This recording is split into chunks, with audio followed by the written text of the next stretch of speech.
بلا تفریق شہریوں کے تحفظ کے لیے کھڑا رہوں گا، نیو یارک کے پہلے مسلم میئر زہران ممدانی کا اعلان۔ سٹی ہال میں منعقدہ تقریب میں ممدانی نے اپنے دادا دادی کے قرآن پاک استعمال کیے۔ رکن کانگریس برنی سینڈرز نے زہران ممدانی سے عہدے کا حلف لیا۔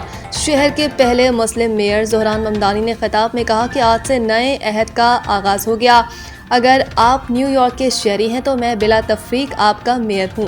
زہران ممدانی نے نیو یارک کا میئر بننا اپنے لیے اعزاز قرار دیا اور کہا کہ وہ تمام شہریوں کے حقوق کے لیے لڑیں گے۔ انہوں نے کہا کہ وعدہ کرتا ہوں کہ میں آپ سب کا تحفظ کروں گا، نیو یارک کے شہریوں کے ساتھ ہر طرح کے حالات میں کھڑا رہوں گا۔ درجہ حرارت -4 ڈگری سینٹی گریڈ ہونے کے باوجود لوگوں کی بڑی تعداد نے زہران ممدانی کی تقریب حلف برداری میں شرکت کی۔